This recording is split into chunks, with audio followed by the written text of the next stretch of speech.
Have you ever wondered what video games were like before we had all of our modern games now? Back in 1983, there was an event called the Video Game Crash of 1983. And basically, what happened was a video game company called Atari was making games, and they were making pretty much rehashes of older games that were made. And they were making stale games. No one wanted to buy them anymore, and retailers didn't want to sell them. So, what are they to do? They didn't really have anything to do. Then there was a company in Japan called Nintendo that decided to pretty much make their own video game console, and they in 1983 released the Nintendo Famicom, which came out with a game called Super Mario Brothers. And that game was very revolutionary for the time. It had better graphics, it had character models which were somewhat realistic at the time, and it was a side scroller because you got to remember, back when the Atari was out, the games consisted of one screen that just, it didn't move. It went from one screen straight to the next, and it was very abrupt. So, as I said, in 1983, Nintendo came out with the Nintendo Famicom with Super Mario Brothers. Now, in 1985, in the US, they released a different version of the Famicom called the Nintendo Entertainment System, and they released it in North America and other regions as well. And it was pretty much a Nintendo Famicom. Now, in 1991, people thought it wouldn't get any better, but it did.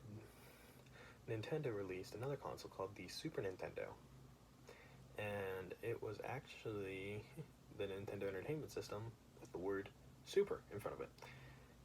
And it was a better console. It had a better controller, it had better games, and it actually is known for some of the best games that have ever been created, like The Legend of Zelda: A Link to the Past, Donkey Kong Country, Donkey Kong Country 2, Super Metroid, and Super Mario World. And these are known as some of the best video games in their series.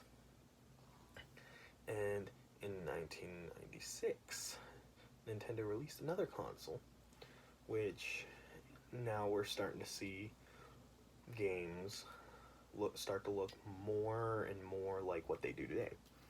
Now, in 1996, Nintendo released a console called the Nintendo 64, and that was a console that brought games into the third dimension. Now, there was a game called Super Mario 64, and as I said, Super Mario Brothers was a side-scroller, but now, Super Mario 64, Mario could move on a three-dimensional plane, and that was not heard of at all. They did the same thing with the Legend of Zelda series. The Legend of Zelda it wasn't a side-scroller, but it was a top-down with multiple screens, and it was revolutionary. But they put that in three-dimensional, where the main character Link could move in the third dimension. So, after the Nintendo 64 was made, everyone thought, oh no, it couldn't get any better than this. But everyone was wrong yet again. The Nintendo GameCube came out, and it was a console that pretty much refined everything that the Nintendo 64 did, and it made the graphics a lot clearer, a lot nicer, and everything just looked a lot better. Now, in the meantime, there were other companies that were creating consoles too, like Microsoft and Sony, which were known for various other things at the time. But they came out with the Microsoft Xbox and the, at that time, PlayStation 2. And they were considered to be better consoles. Now, in 2006, there was a little bit of a controversy with the new Nintendo console that came out, and it was called the Nintendo Wii. It was motion control console, and everyone bought it. It was one of the best-selling consoles of all time, It was actually in the top 5 best-selling consoles of all time, with the first being the PlayStation 2. Now, in 2012, they came out with another console called the Wii U, and no one really bought it because everyone thought it was just another version of the Wii. Because at this time, everyone just set their Wii on a shelf and never played it again. Then, Nintendo decided to wait for a couple years, and they came out with another console called the Nintendo Switch. When it was revealed, everyone was like, oh my gosh, this is insane. This is literally one of the best things that could ever come out.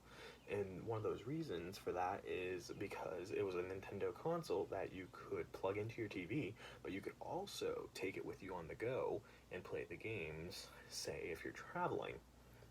And that is where we get our games today as we know it.